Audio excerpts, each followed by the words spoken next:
Ladies and gentlemen, welcome to another episode of Podcast with an Accent, and I'm your host, Vadim Gulyuk. Today, I have the pleasure of having with me Gerald DuBose, COO of the New Wealth Order. Gerald, welcome. Well, thank you for having me, Brother Vadim. I'm excited to be here. This is a very exciting moment. The Beard Brothers are together. There you go. Let's rock it out. Gerald, what's your accent? What accent do you speak with? What's my accent? The thing that drives me most, brother, is honestly wanting to see the world be a better place. It's a big motivation for me that I think that we are all pieces to a puzzle.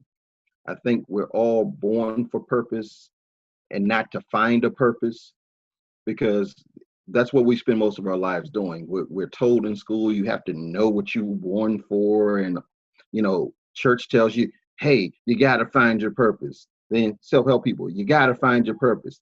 I don't think that. I think that we are born for purpose, so it's not something to find, it's something to uncover. And to help people be able to clarify what that thing is for them to be able to create and to serve the people they're meant to serve. That's the accent I chase, brother. That's what I speak with. Purpose, passion, gifting, skills. Let's create the world so the world can be a better place, because you're doing what you need to do and I do what I need to do. And that all makes the world a better place. Totally. One picture at a time. One picture at a time. That's it. Hashtag one picture at a time. Gerald, what's your story? Well, it's several, as we all have several, right? There are several different things that make us who we are. But, being the youngest of 9 children, technically 10, I was a twin and my twin died at birth. So I guess God said, can't be two of him. I got to take one back. And being the youngest, I grew up in a house where it wasn't a silver spoon. I didn't grow up with a silver spoon in my mouth. It was a rusty spoon, and I was happy some food was on it.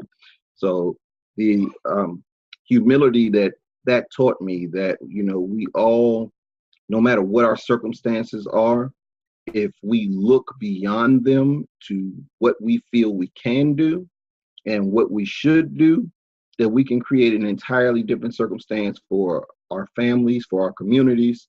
So my story really is one of perseverance, overcoming a lot. I grew up in DC when DC was the murder capital of the world. So to be able to rise from a situation like that and to not necessarily have a college degree. I got my PhD from SWU, which is Sidewalk University School of Hard Knocks.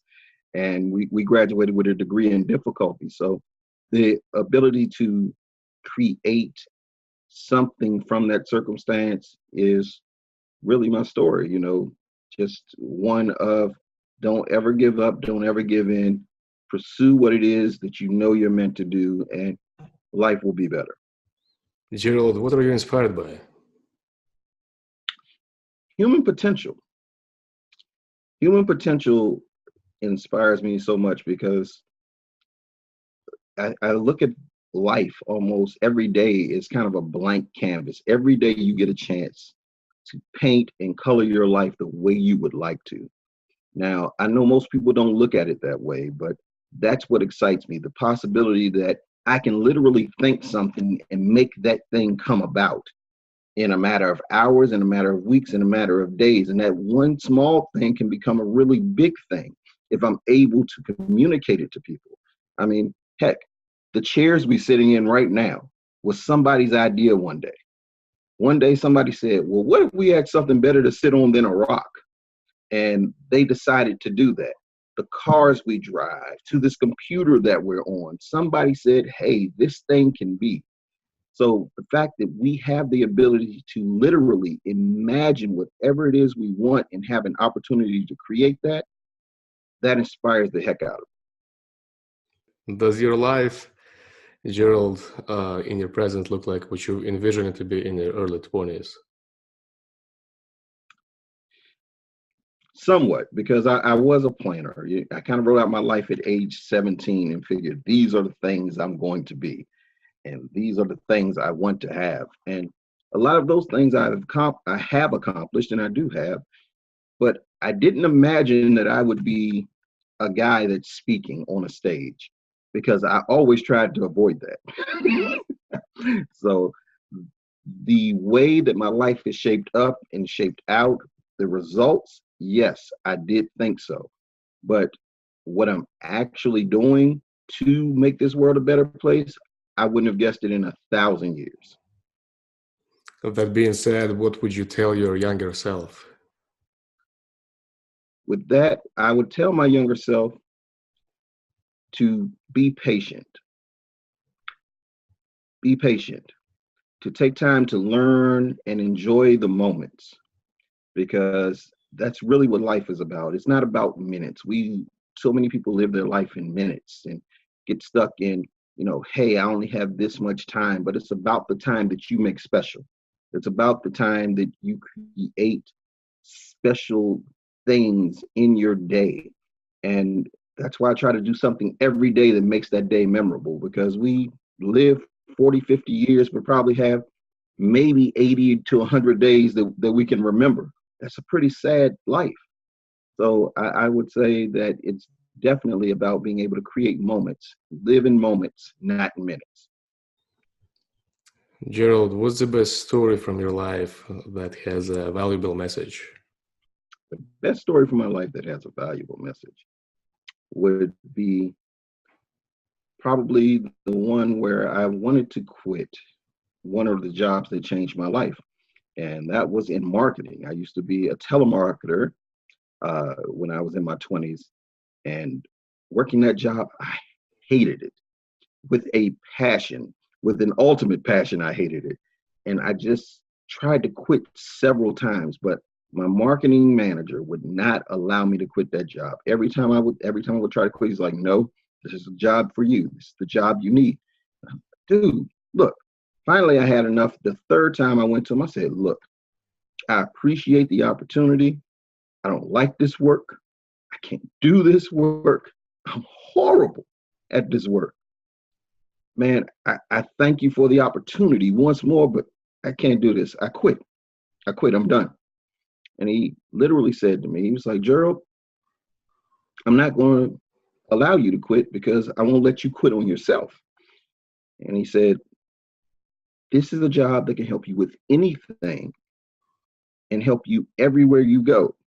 He's like, it's not that you're terrible at this, it's just that your approach is terrible. And he literally told me, he was like, your problem is you are so pressed to talk. He was like, you have 2 ears and 1 mouth. He said, you need to do twice as much listening.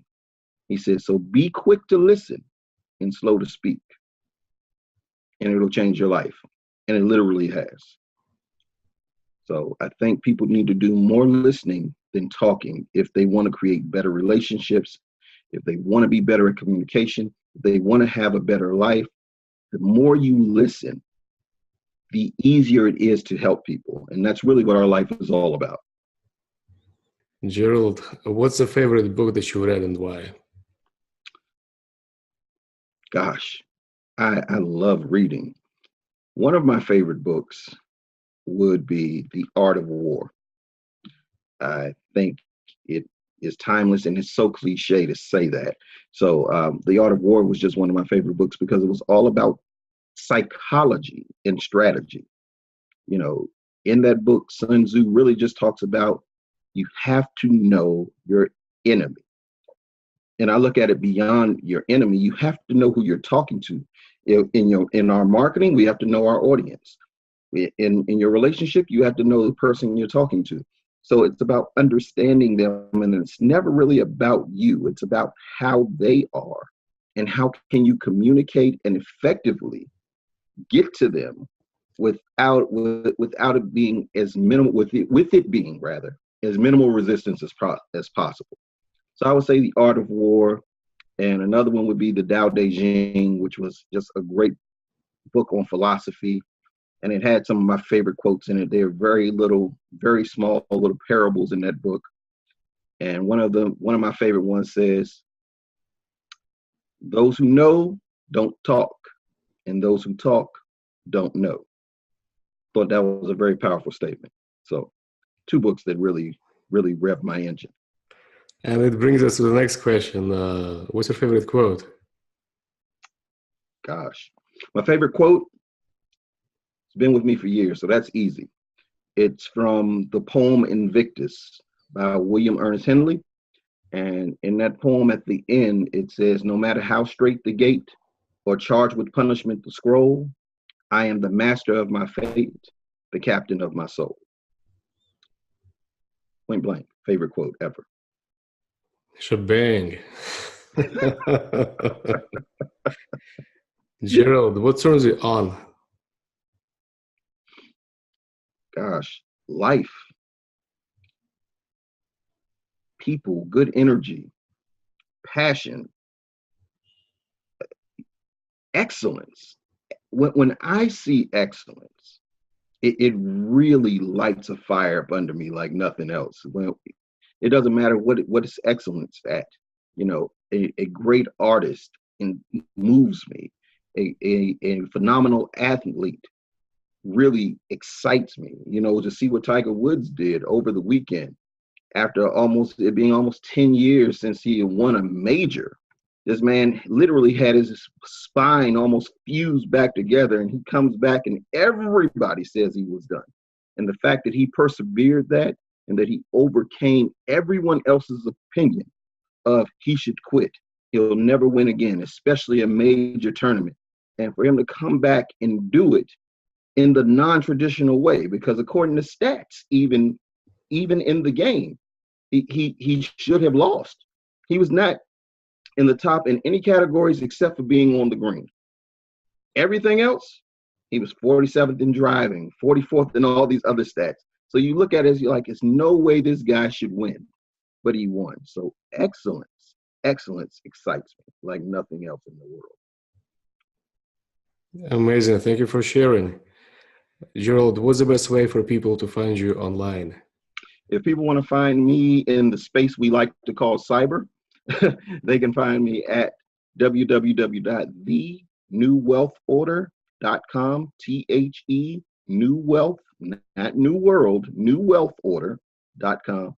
Or they can find me on LinkedIn at Gerald DuBose. The shy guy with a big mouth, not that hard to find me. So. Thank you for being on the show, Gerald. Really appreciate your time. Thank you, Vadim. Thank you for having this. And keep doing the work you do, brother, because it's very important, the work you're doing and sharing these stories and being the phenomenal artist that you are, with how you're able to capture moments for people that they overlook and aren't able to see for themselves is necessary. So I thank you and I appreciate you, and I look forward to doing more stuff with you in the future, brother. Shine on. And I'm looking forward to seeing everybody in the next episode. Awesome.